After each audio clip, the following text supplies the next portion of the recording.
Hello, everyone. I'm Lou Holder, Emmy Award-winning broadcast journalist and communications professor at Prince George's Community College. I'm coming to you from the Center for Performing Arts on the Largo campus to introduce an amazing interview with the legendary broadcaster, James Brown. From his athletic start at one of the iconic high schools in the Washington, D.C. area, to his now far-reaching platforms covering both sports and news for CBS, Brown has a fascinating perspective on the game of life. My mentor for over 20 years, JB, has been a guiding light for me and countless other broadcasters, and has helped mold me professionally and spiritually. Now, with help from some of the diverse student body population here at Prince George's Community College, please enjoy this real talk conversation with this powerful public speaker and one of the gold standards in broadcast journalism. JB, welcome to Prince George's Community College, my speaker series, AKA the Holder Hangout. This is the Holder Hangout, and so thankful that you took time to come out. President Biden said in his State of the Union address that one of the gems of this country is the community college. And we all know that Jill Biden, his wife, the First Lady, is an educator. So it means so much for you to take time to come and to be part of this, and as we'll get into later, bless the students, bless the community with what you and I call ministry.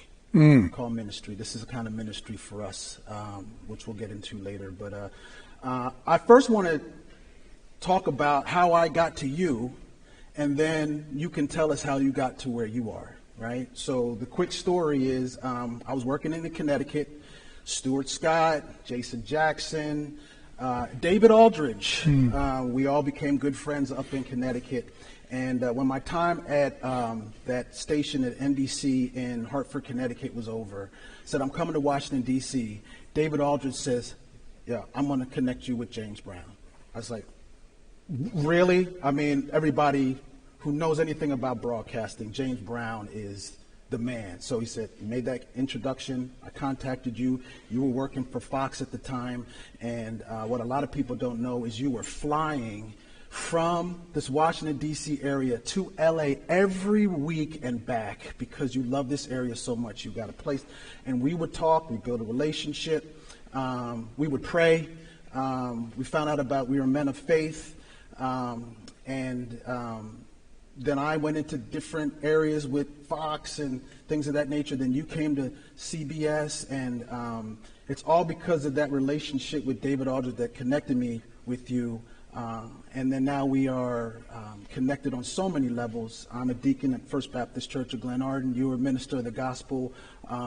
We have so many things in common. But I don't know if you knew the story that David Aldridge is the one who actually told me to connect with you because he was in the Washington, D.C. area, DeMatha, you're DeMatha, and that's how it all came about. So that's how I got to you. Many people might know the story, but could you kind of give us the broad strokes of how you got to be James Brown right now? Man, that's a deep question. First of all, I'm glad to know that David Aldridge did connect us, which is encouraging because a sense of community that we should all have in this business is what will benefit all of us. Since you've already indicated that, I've got the faith foundation. I typically reference scriptures that support that. And I know in the book of Ephesians chapter 4, verse 16, it says that every joint supplies. It uses the example that we're one body, but we have many different parts. But every part plays a part in the fervent, effectual working of the entire body. So I'm glad that David Aldridge, an outstanding journalist and person, will be the one to connect us. I guess the short story would be, I was teasing with Miss Kelsey and the athletics director here, Ms. T, I'll call her, in terms of my up and down weight. When I played basketball at DeMatha, went to undergrad and played at Harvard in the Ivy League and was drafted by the Atlanta Hawks. Your boy was probably knocking in at about 210, as opposed to once I got into broadcasting, and especially doing football, talk about really throwing myself into the sport. probably get up to around 295 pounds, So your boy is going through the up and down, but I'm trying to just stay static now for health purposes. Yeah. But after I got cut by the Atlanta Hawks, one of the last people cut, I was looking for a career that would be as exciting and one where I could have some input in terms of what the outcome would be. And I'm a product of team sports. So that was my attitude. And I got involved with, there was a lady by the name of Betty Endicott. I was just listening to Sue Palka, the weathercaster for Fox 5 here in D.C., who just retired after 36 years. And we'll talk about this as well, too, because her persona was palpably clear that she is a good person. Correct. She's excellent in terms of her craft, but very important in this business. People look at your eyes. They want to feel you. They want to know that you're genuine. And she was. So it was that same news director, Betty Endicott, God bless her, who gave me an opportunity to do some freelance work with the CBS station here, doing weekend sports on a public affairs program. But that was the start. While I was still working in corporate America with Xerox and then Eastman Kodak in sales and sales management. But I knew that sports offered the opportunity to be as close to being involved as a participant in sports as anything. The only thing I wanted to do was to use this platform to not be colonized or colonized, I guess is a good word, or marginalized in terms of just doing sports. My interests were so much more varied, and this platform has allowed that. I started at the network level now. Yeah. I started at CBS and did 10 years there, then went to Fox when CBS lost a lot of inventory. Yeah. They lost baseball. They lost the NBA. Interestingly, Ahmad Rashad is known more for having covered basketball and his relationship with Michael Jordan than he was as a superb NFL player. I played basketball, but am more known because of my association with football, and we often tease about that. And then I went to Fox, did 12 years there before coming back to CBS. So that, in a nutshell. Wow. That's legendary. I mean, we have so many things you can get in there about changing paths and things working out together for your good. And things that happen out of your control that you still work. Yep. Correct. So, again, not many people can go there with you on this, but I can because we have similar interests, the faith and your broadcasting. So being a man of color and being a follower of the gospel, those are two things that really are poo-pooed in our society. Shouldn't talk about that. And then obviously the color of our skin makes it kind of challenging. How have you navigated your passion and your purpose? Boy, you and these students, man, y'all throw some serious questions there, man. I'm an educator now. No, I hear you. No, you've always been educated, Passion and purpose. So society will tell you that those things are to be compartmentalized. Right. I'm a firm believer that there's no such thing as separating or compartmentalizing who you are. Mm-hmm. I realize and recognize why I was hired, not to proselytize. And my good friend Tony Dungy, the Hall of Fame coach, who's just an awesome, awesome person, we debate that issue because he says, no, you're hired to be who you are. And I said, no, I agree with that. But my boss didn't hire me because I'm a Christian, because I'm a minister, and to proselytize. It is who I am. It governs me. All of the foundational stones that create the foundation of who I am are rooted and predicated upon that. But my boss hired me to be excellent in what I do. Right. So I do that. Now, if somebody asks me off, the set or what have you, something that is more important than that, then I'm free to be able to talk about that. So I often say that broadcasting is my avocation, but my vocation is about the Word of God. Yeah. Because I realize that's the truth. So when I've run into difficulties, Lou, be they manufactured, secularly oriented, it's a woman, it's a brother, it's an Asian American, it's somebody with who's a different ethnicity, whatever stripe they want to put on us, I have learned long ago, that's their problem. Yeah. It's not my problem. Mm-hmm. I'm going to be who I am. But Excellence knows no color, no gender, no socioeconomic status. Excellence is what we're all given, I believe, because God has given all of us gifts. Now, what you do with it is up to you. And if I learned a long time ago, if I showed my daughter, married, she lives over in Waldorf, 4 kids, 4 great grandkids. She said, Daddy, how come you're the only chocolate drop in these pictures that I'm looking at, And I said, you know what, sweetheart, I never really thought about it, because if I focus on that, I'm focusing on the wrong thing. Yeah. And then I'm playing their game. One of the best examples that I heard, those meaning who will try to use that against you. Excellence, again, I'm being redundant, knows no color. I remember hearing a good friend of mine on TV, an evangelist, who said that we're all running a race. That's a fact of life. So if you're out on the track, out here running on the track, and you're in a race and somebody's calling you names from the stands, they're berating you, they're, spewing vitriol and hate towards you. If you stop and get off the track to go up and try to convince that one person that you're not what they're saying, the race is going on and you wasted your time doing that. So I don't let that affect me. I just continue to try to do my job as well as I can. That's a good metaphor for life. That's a real good metaphor for life. So journalism, it's taken a hit, JB. Fake news, fair news, you are, and I say this very respectfully and to all levels, you are the best traffic cop on television. To deal with the personalities that you had to deal with Fox, with Terry Bradshaw, Howie Long, and all, and then to CBS now and Boomer. I mean, you are a great traffic cop, but in all of that, there is the journalism that has taken a hit, right? All different types of core ethics of our journalism craft are at attack, right? From the former president and stuff that has gone on. How have you been able to manage and keep that standard of journalism going when everything around is just out of control now? You know what? It goes back to basics again. I think about my high school basketball coach. As you well know, Lou, there are many maxims, truths that are articulated in one environment that are applicable across the spectrum. I'm a firm believer that all truth is parallel. What's true in the natural is true in the supernatural.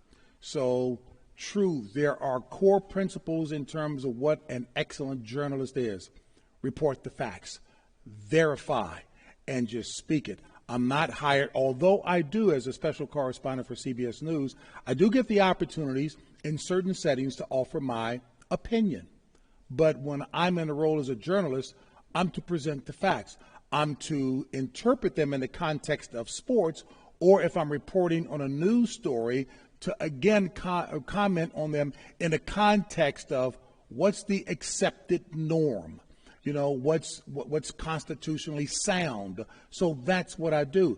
I will certainly give my opinion, and I know, looking at the excellent questions I got from the students last night, talking about issues of the day with respect to diversity, equity, and inclusion, in color, women rising through the ranks, etc.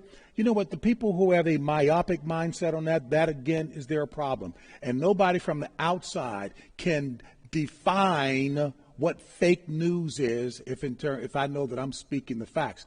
I would love to sit down and engage with anybody in a discussion about that, because those who perpetuate that kind of nonsense absolutely don't understand what the fourth estate, the journalist, is all about. And we can debate that all day long. If they've got an agenda, and I'm going to chill back on this because I'll get myself in trouble. If they want to debate that and talk about what their personal agenda is, then let's be honest and have the conversation from that perspective. You follow what I'm saying? I do. And it's right on point. It's right on point. So I know that a lot of people, you are their favorite in sports, broadcaster, things of that nature. I've always wanted to ask you, who are some of JB's favorite teams and athletes? Because I know that you have to do a lot of reporting, but there's got to be a team or somebody that you're like, you know what, I'm rooting for this person. Wow. You know what? In all the years, I've worked so hard to try to be agnostic, and just present the story and the facts as they are. people that I tend to really like probably goes back to the very beginning in terms of, Charles Barkley, we were debating and talking about, and I understood where Charles was coming from when he says that athletes should not be or aren't the role models. It should be your parents. It should be a guardian. It should be, some adults who model what the young people are trying to become. I get all that. But de facto, in fact, people who are in highly visible positions, they are role models whether they want to be or not, by virtue of their visibility. Now, people who are better grounded may not like that role model if they are modeling behavior and attitudes that are hurtful to the masses, to the norm. I get it. But you're in a position of visibility, and young people, especially young kids, they will want to walk like you, they want to talk like you, they want to be like Mike, they want to wear the sneakers and all of that. So that comes with the territory.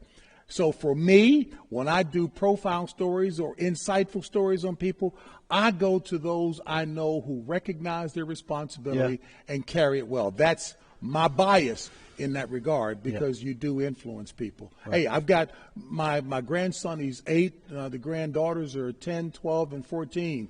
By the way, I'm looking to go hire some security for the 12 and 14-year-old right now. Man, during the pandemic, I was away from them. There's a little interlude. So I go over to the house to see my 12 and 14-year-old, and a 12-year-old comes running out the door. She still got, my daughter says she still has one foot in being an adolescent and the other foot in being a teenager. And she comes running out the door, and I'm like, where did all of that come from? So I'm hiring security. Gotcha. Right. There's no question about it. But the point is to make certain that you're being an excellent role model, because these kids, they're like, was it Brother Lindsay with the cameras? They're videotaping everything that you do more than what you say. Yeah. And you know what? I would just want to make sure you're not to fake it, because at some point it will come to the light that you're a hypocrite, but to model that which is really genuine. Right. That makes sense. I'm a square in that regard. I'm okay with that. Absolutely. Yeah. So, my family, you've seen pictures of my wife, Sharice. And you got a beautiful wife. You have told me like that. Terry Bradshaw on the other say, boy, you outkicked your coverage. Right. You've told me that. Yeah. You told me that when you've seen Sharice, Absolutely. You said you outkicked your coverage. Hey, right? look here, yours truly, too. Right. So, and I say, you the same. Yeah. But again, a lot of people just see you on TV, but they don't know that you have a wife and a family and you have responsibilities. And Sharice and Dorothy, they don't want you to bring all that stuff home. We have other things that we need to, the juggling, the traffic copying, we're all doing, right? How do you, and I know it's happened over time and you perfected over time, how do you turn on, turn off for family, ministry, and not let it bleed in? Because sometimes, the news is so tough, or the sports is, you can't bring that home. It's like you got to take a shower and come in and be there for Dorothy, be there for the kids, be there for the grandkids. How have you been able to perfect that over your career? I don't know that I perfected it. I think it's a work in progress, continue. And let me also just be upfront, too, because you know what? I don't want to come off as if I'm a holier than thou, flawless person, because even in the one book that I've written, I asked my wife, Dorothy, I asked my daughter, and I asked my high school sweetheart, with whom I had our daughter. I made the big mistake. I said, I'm flawed as well, too. My daughter, I had her out of wedlock. Hurt me to my heart, because that was me being foolish and immature. But she is my daughter, and she didn't ask me to marry her and her husband because she knew your boy's I'm a big crybaby. I'd have cried all through the ceremony. But I know one thing. I walked her down the aisle, and people would say, man, why were you looking so mad? I said, I was trying to keep from crying. But when my son-in-law came and I was to put her hand in his hand, when I shook his hand, I broke every knuckle in his hand. And I just let him know with my eyes, that is my baby, and will be until the day I die. You treat her properly. So, I've probably worked overboard trying to make up for things that I wasn't there for, but I've always loved my daughter. And, I may be guilty of doing too much. I'm trying to play God, little God, when he's God. But I just wanted to make known of that because I talk so often at men's conferences about what being a father and a man really is. and I can talk about it because I'm qualified. I can speak about Nice. that. When I go home, Ephesians 5:25 says, husbands, love your wives. My bishop drove down even more granularly and said, husbands, listen to your wives. So I try to be fully present when I'm there. During the football season, I'm on the road 5.5 months out of the year. I pour myself into my craft to be excellent. My wife covers the bases like none other. So when I'm home, I want to be present and listening and being as supportive. Your boy can't cook, despite the fluctuating weight, but I can wash dishes. She said, we got a dishwasher. Man, dishwasher. I wash them by hand. Right. I'll do whatever I can to clean up and do and make sure that I'm there pampering her because I know what she's done. But Ephesians 5:25 is one to keep in mind. Husbands, love your wives. Husbands, listen to your wives. Matter of fact, hey, look, you opened the door when you started talking about the Bible. So in I love that door being open. Proverbs 21:9 and 21:19, the subheading. Now, my wife doesn't, people know her now because she didn't like me using this one before because they thought that I was talking about her. Ain't true. But Proverbs 21:9 says something like, it is better for a man to live on the corner of a rooftop than to be in a wide house with an angry woman. 21:19 says it's better for a man to live in the wilderness than to be in a house with a brawling woman. 2 verses out of those 21 verses or so under the heading instructions for life. So the interpretation is if mama ain't happy, nobody's happy. Thank you. You're right. I knew the deacon would get that one, so for sure. Absolutely. So we have some diverse, some smart, some really, really good students that I've taught that are here on this college campus, and they are dying to ask you some questions. So I'm looking forward to absolutely. it. So when Hey, by the way, I also got an opportunity in terms of the variety of things to do in our business, which I know we both enjoy. I got a chance to travel with an 87-year-old Caucasian evangelist by the name of Marilyn Hickey. We went over to Lahore, Pakistan, second largest country in Pakistan, and got to visit with the Grand Imam there, and just to talk things and matters of faith. It was one of the most influential stories I've ever done. And again, it is about, people will try to find ways to separate folk. You know what? The love of God is all about being positive and embracing folks and to embrace the commonality and prayerfully, hopefully show your humanity and goodness and kindness one towards another, because every joint supply applies. Right. Everybody's bringing something to the table. So, absolutely. So we're going to bring some real students to the table when we come back, and they'll go one-on-one with the legendary JB. Hi, my name is Nayette Johnson, and I'm a chemistry major here at Prince George's Community College.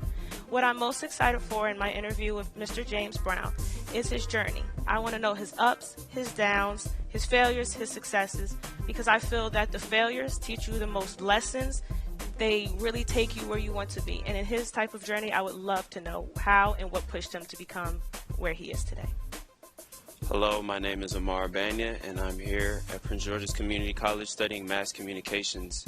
It's beneficial for me to be here today to learn more about everything that's in the mass communications field, and being in front of Mr. Brown and Professor Holder will give me more insight on the future and what I'll be doing. When life changes, your goals don't have to.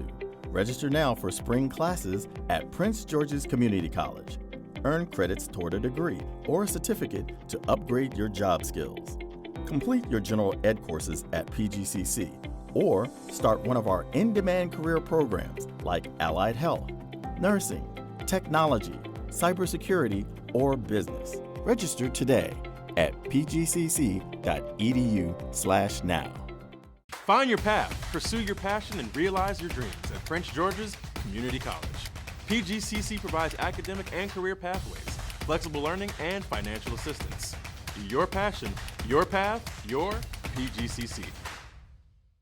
Hello, my name is Alistair Berry. I study mass communications at Prince George's Community College.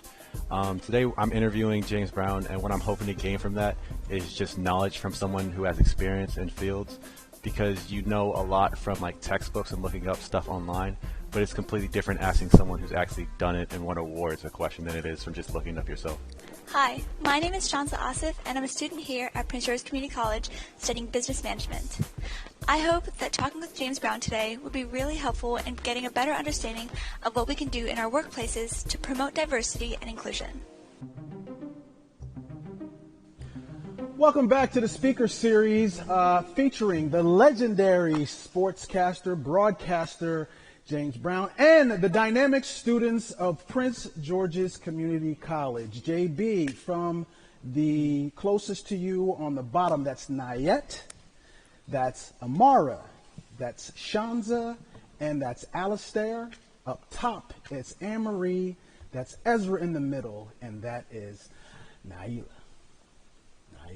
Okay, so you got that already? It's a quiz on you. I'm way ahead of you. Go ahead. Okay. So these students, we've come up with some great questions for you. As you mentioned, they blew your socks off, but this is just who they are. These are the cream of the crop of my students, which is why I selected them, because they're very, very introspective and they get it. They understand communications and journalism. So I'm going to start with Nayet.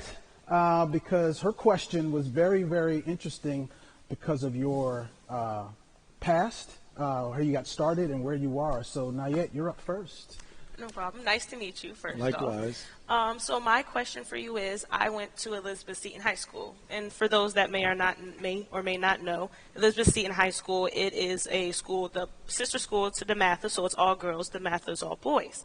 And so for my question for you is, and I get this question a lot, especially for parents who are looking to put their kids in either all boys or all girls school, is do you think going to an all boys school kind of puts you in your path and it helped you focus during the time and help you with your journey at that time, or did it kind of not have an effect, or did you wish you kind of went to a more co-ed school? What is your opinion on how it kind of affected you in your journey?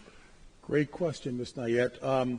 You know what? I really wasn't very conscious of it being all boy versus, co-ed.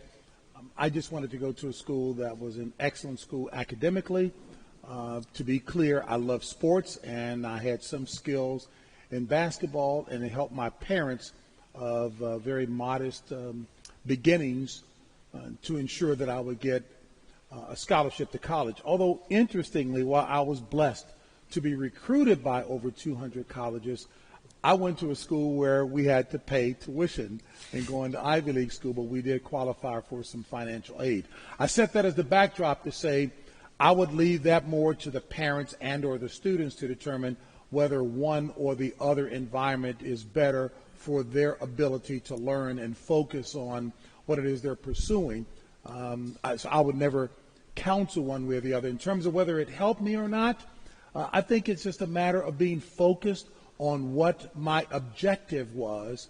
One could say I was a little slower developing socially because I wasn't around any young ladies at that point in time, but that probably wasn't a bad thing at all either. But it's abundantly clear that you've got confidence and that you're bright, so you're going to do well no matter what. Oh, thank you. Way to get us started, Nayet. Alistair, I'll go to you next. The question for Mr. James Brown. First, I would just like to thank you for coming today, because I know you got plenty busy schedule, so thanks for coming and Yes, indulging sir, us. my pleasure. Earlier, I know Professor Holder asked you about how you transferred from CBS to Fox back to CBS. So I was going to ask you, what's that like, switching from one TV program to another TV program and then back? I'm a very loyal person. I like to tease and say I'm a well-trained husband. My wife has got me well-trained. My mother was the reason for that. We called her the sergeant, and you didn't mess with the sergeant. So in terms of switching, given that I am a very loyal person, I wasn't the one looking to switch at the time. It just happened to be the way it worked out professionally. CBS lost a lot of inventory in terms of sports, the NBA, Major League Baseball, etc. So I was left with a choice. And I really would prefer to think that that I wasn't one that they were selecting to stay with CBS. That's being very candid about it. The administration that was in in charge at that time had some other announcers that they were more enamored of than with me.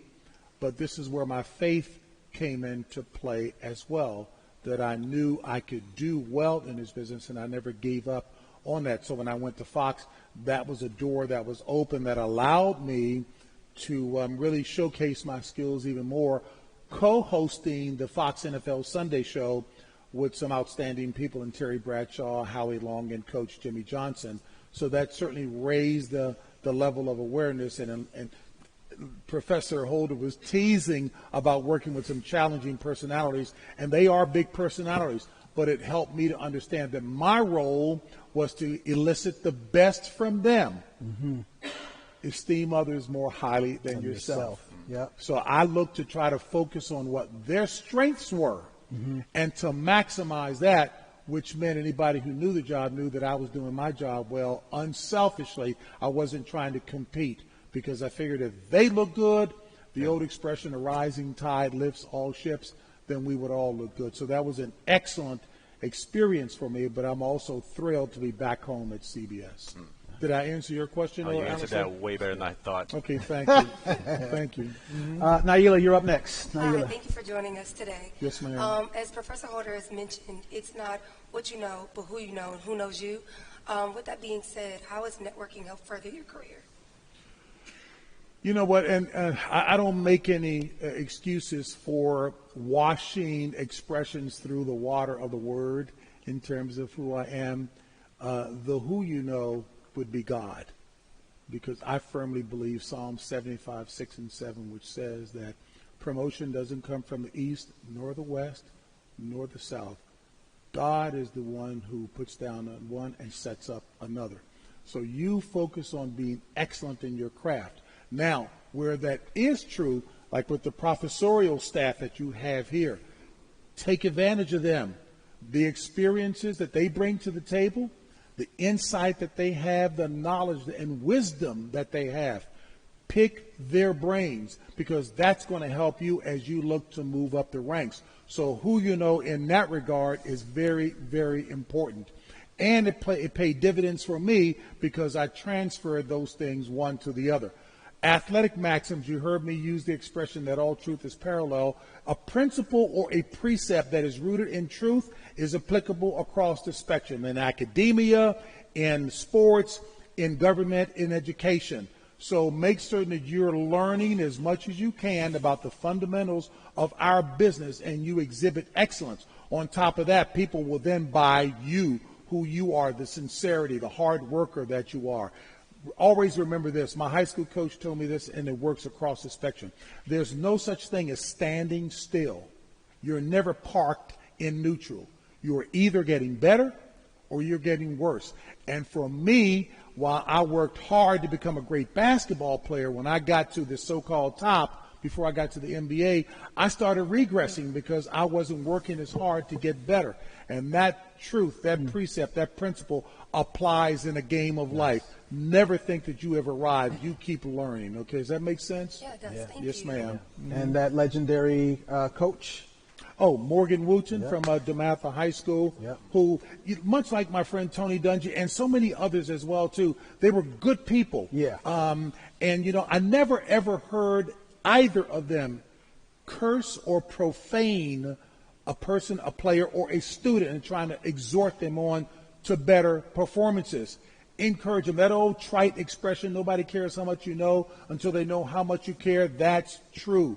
Yeah. And educators will find the way that you like to learn and maximize that, because everybody can learn. Yeah. It's a matter of understanding how you learn and then playing to that and strengthening you in that regard, because everybody has a gift. Yeah. Yes, ma'am. And another person who exhibits that is the legendary coach Joe Jackson Gibbs, another leader of men, leader in the gospel that has never cursed, didn't have to do all that to get people to follow him or understand. You don't need to do all of that, so that's a great parallel. Morgan Wooten, Tony Dungy, Joe Gibbs, and many others that are good for sports and good for mankind.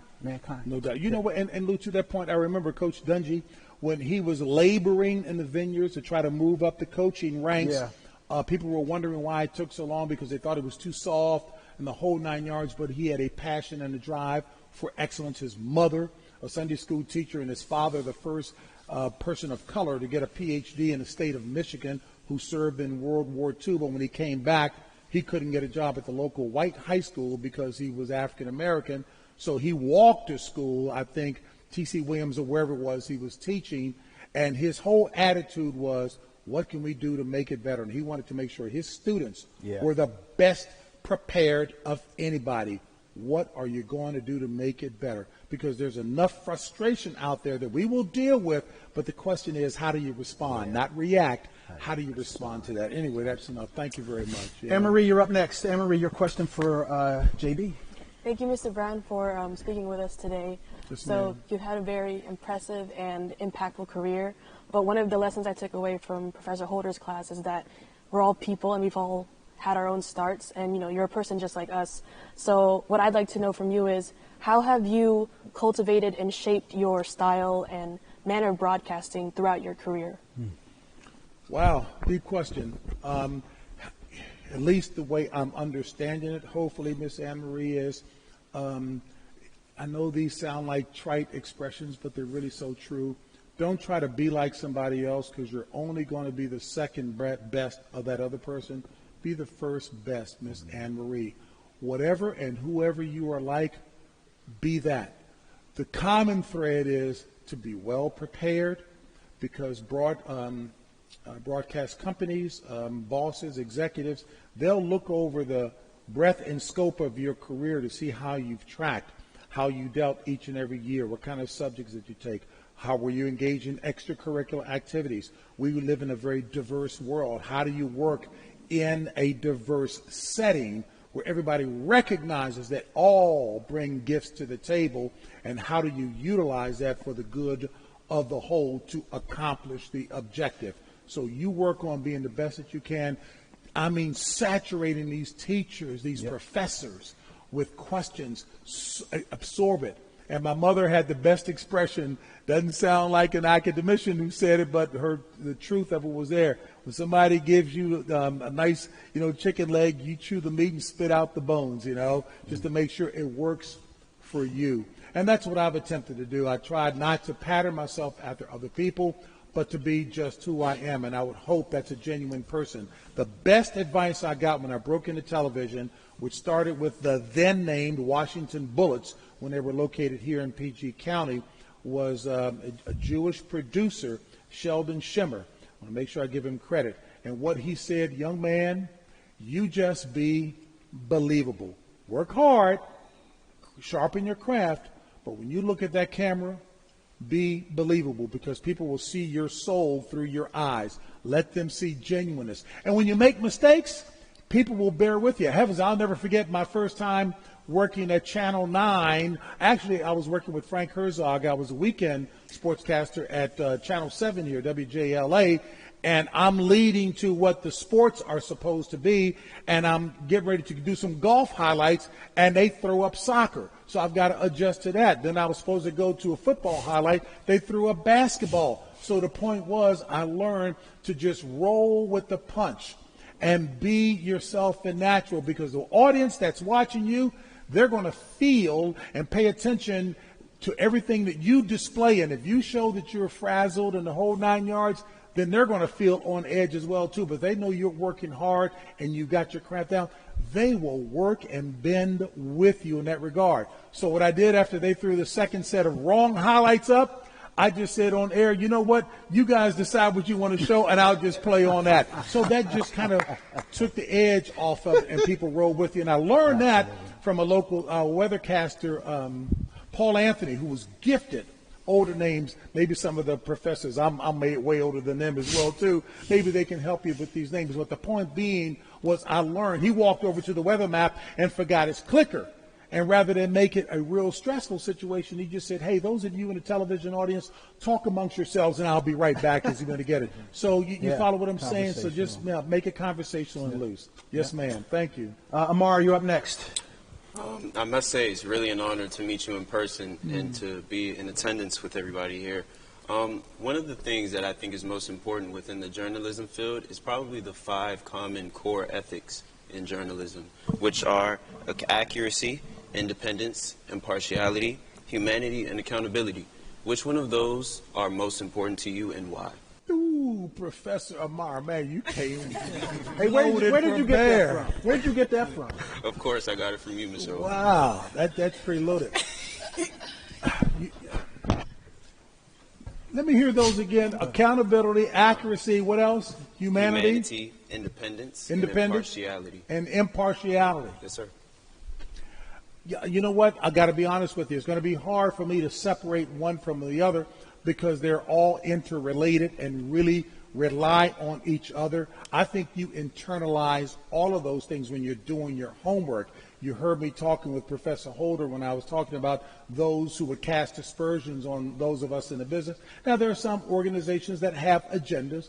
Clearly, I understand that. That deviates from what the core principles of what a journalist is supposed to be about. So those are organizations that are adhering to those principles, precepts that you just mentioned.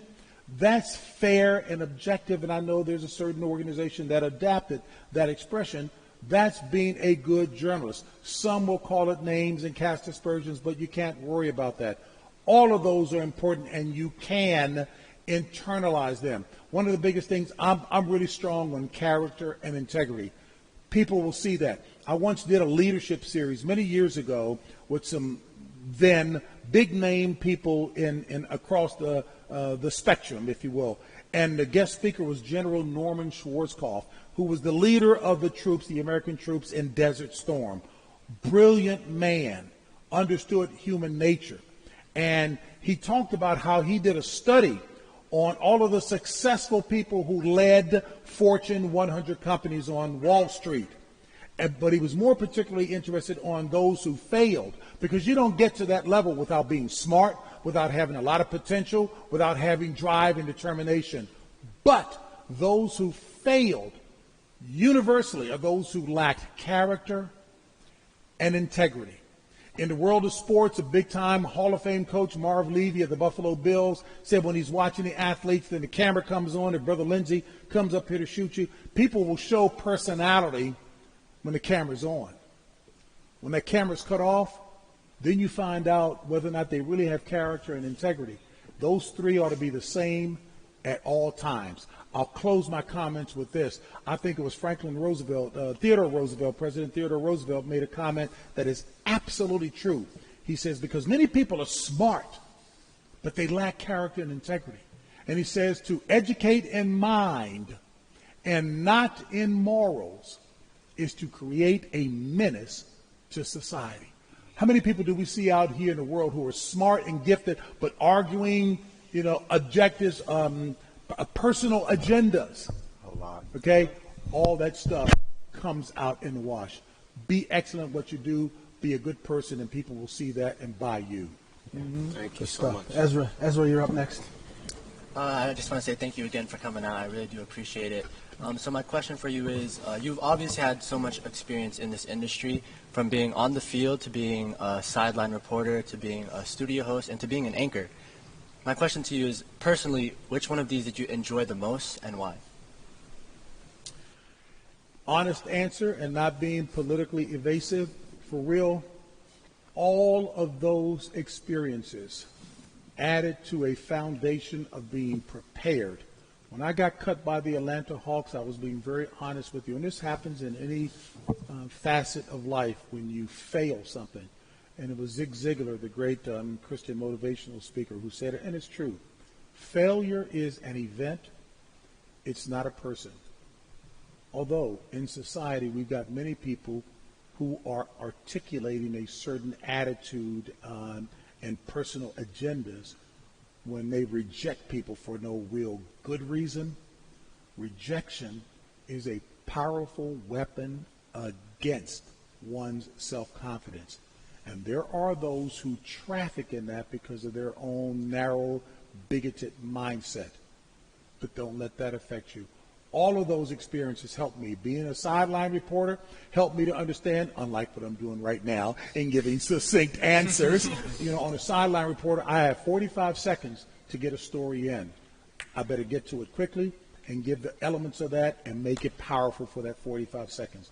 And we've seen some sideline reporters who, quite frankly, by the way, and this is not pandering to anybody, the women who are on the sidelines doing reporting now are superior to most every man that I've seen. They deliver it awesomely. I was sharing with Professor Holder, a couple of young ladies who graduated from Howard who are doing work with us now. They're certainly desirous and are able to do a whole lot more. But the experience that they're getting, because the ability to react to a circumstance in a situation that's happening right there and then condense that in a 45-second to a 1-minute report, but is often between 30 and 45, that's a talent. So when I got the opportunity to host the evening news, I'm not making light of it because you don't ever take it for granted, but it was no big deal because I had done all of those things before, had all of those experiences, and the angst, if you will, of being on a big stage, whether it's a Super Bowl or doing, a convention, a political convention, all those experiences helped to deliver and add to a confidence to be able to do the job exceedingly well. Shanza, your question from Pakistan. I just want to thank you again for being here today. So my question is a little bit deeper. So you've talked about diversity hirings in the NFL before, and I wanted to ask you, how big of a problem is it that in a 32-team league where most players are black, there's only 5 head coaches of color and no black team owners? What do you think can be done to bring greater racial equity to the ranks of coaches, executives, and owners? Boom! And you did go deep. That sounds a very... So, 2 years ago, the chairman of our division asked me to do a commentary on the Super Bowl about that very issue. And while I in no way wanted them to think that I was either the Jesse Jackson, Al Sharpton, whatever of sports, if I'm passionate about something and there's a wrong, then as long as I substantiate that with facts and truth, then to do it. And I did pray fervently on that because that's a real issue. You can't hide it. In the business world, there was an expression, a truth, that we all understood in management and leadership. You cannot expect what you don't inspect. These owners, they're successful business people.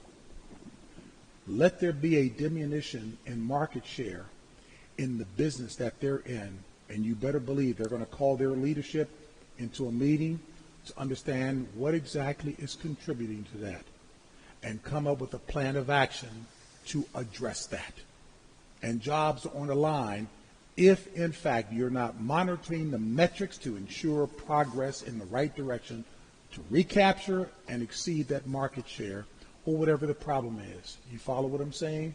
So with this issue here, the grade is an absolute F, because you don't tell me in 100 years, whatever the length of time is, that you're going to continue to give excuses for why something hasn't happened. As smart as you are and as gifted as you are, it's abundantly, patently clear it doesn't matter to you. So when I delivered that commentary, yes, I still had to sit down with the chairman and other leaders to talk about it. The only thing I got cautioned against was, and I understand, first of all, I would never shy from my faith at all. But the only thing I got cautioned, they said, well, if you want to get as many ears listening, because I was going to say, and it's true, that God has given all of us gifts to bring to the table. People will be foolish to overlook those gifts because of some bigoted mindset that they have against whoever, women, people of color, etc., etc. You follow what I'm saying? So what I did is I stated the facts in terms of presenting it, just like Ezra was talking about and Mr. Marr read the core elements of journalism. I gave them the facts. In all of these years, you're going to tell me this? And the Rooney Rule that was established, which is an excellent rule in intent, but look at how people consciously circumvented it. Ain't nothing new under the sun. The Bible says that there's nothing new under the sun. People were looking just to use it as a cover. And that's wrong, because the people that you're discriminating against, women of color, men of color, we see right through that you're not serious about it. So there's a professor at Arizona State University, Professor Kenneth Shropshire, who's been at this a long time, a lot longer than me. He was at Wharton and was dealing with this. He's now at Arizona State with a Global Sport Institute there. And he finally came to this, which is what is a God principle. He said, you know what, I've come to believe that there's no answer to this from the standpoint of you can't legislate love. You can't make somebody love you. You can't force them to do that. The only solution is a heart transformation. To truly love people. People don't want to hear that. John Wooden of UCLA fame, 10 basketball championships, many others in corporate America who've done exceedingly well. The people that Professor Lou Holder just mentioned about it. Joe Gibbs, Tony Dungy, Tom Landry, so many others. They will tell you the most powerful 4-letter word that will help to educate anybody is love. And you don't have that. So it hurts me to see that, because what they're doing is they're hurting themselves, and it's patently clear that they aren't buying it and embracing it, because these numbers are horrific. And there are enough people who can afford an NFL franchise, and I know a few of them who absolutely, but the point is there's got to be an open heart for that. Now, let me be clear. Roger Goodell, the commissioner of the NFL, I've said this publicly as well, too. He is trying. He works for the owners. But he wants this changed. He asked those of us in the media and otherwise to get involved in this because he needs help in trying to make it happen. Troy Vincent, the highest ranking African American in the NFL, played for the Philadelphia Eagles, a brilliant young man. He's the number 3 ranking guy in the league, in charge of all football operations. He's trying his desperate best, but the owners have to want it. I know I took a long time on that one, but I'm passionate about that one. So, staying with great question. Yeah. Staying with your passion, let's end with this. What's that one bit of advice that you would give, looking at these students who are starting their career, starting their journey, not just through broadcasting, but through life? What's that one thing that you would tell them to put in their toolbox to always keep in there on their journey? Wow. You know what? I don't know that it would be, just as Brother Amar gave me the 4 or 5 pillars, if you will, of being an excellent journalist. And we talked about the skill set that is necessary. All the things that we all know, good presentation. Hey, and let me just share this in terms of presentation, and I promise to try to answer that as well, too. When I got cut by the Atlanta Hawks, big-time Harvard alum sent me over to IBM for an interview. My parents, they absolutely were parents of excellence. How they made it work for 5 of us. My father was a prison guard at Lorton, drove a taxi cab. My mother wanted to stay home to be an excellent homemaker, and she was superb in that, helping us to all attain, opportunities in life that they didn't have or didn't pursue. It started with my parents, and I always say I'm a mama's boy, not in the negative pejorative sense, because I saw my mother sacrifice when stockings, this is why I know I'm so much older than the professors out there, stockings cost 25 cents. My mother took that 25 cents to feed the 5 of us. So, but they always told us excellence is what you're to go for. They helped us understand, and where they understood it, that academic excellence in what you're doing now is critically important. And I married that with what I was talking about, character and integrity and drive, and recognizing that your education never stops. It is continuing. I forget the professor I talked with about the continuing education programs here. Continue to learn. That's going to separate you from anybody else. And your colleagues, when they know that there's a problem that you're faced with and you don't know the answer, they know you're going to go home and you're going to do a little study on that. When you come back, you're going to be well versed in that. So always be viewed as that extra resource. I would defer to the professors to talk with you about the elements of learning in your craft to do well. I would just say, just make certain that you're the best possible representative that you can be, and a team-oriented player. It does pay dividends. You heard Deacon Lou, now I'm going to call him, when he said, esteem others more highly than yourself, Philippians 2:3. That's one of my core ones, because everybody's coming in cocky, thinking what they can do. It takes every joint supplies for the fervent, effectual working of the whole body. I remember a pastor was saying, if you don't think a little finger plays an important role in terms of what you do, go out in the parking lot, open up your car door, slam your car door on your little finger. Pretty soon your feet going to get involved. You're going to be jumping up and down. Pretty soon your eye ducts are going to get involved. You're going to be crying and biting your bottom lip. A crazy little example to say that every joint supplies, and you've got some brilliant classmates, and you guys work together to help one another, and that's going to help the whole. I hope that made a little bit of sense. So, Guys, let's give it up for Mr. J.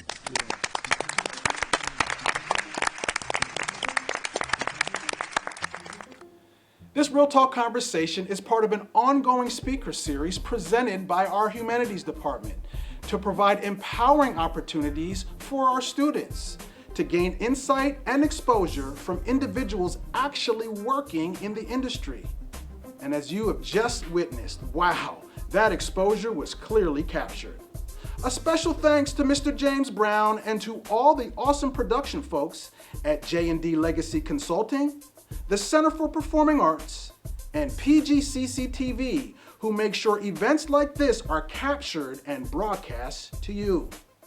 To learn more about what's going on at Prince George's Community College, especially in the Center for Performing Arts, please visit the website pgcc.edu/arts. I'm Lou Holder. Have a blessed day, and thank you for watching.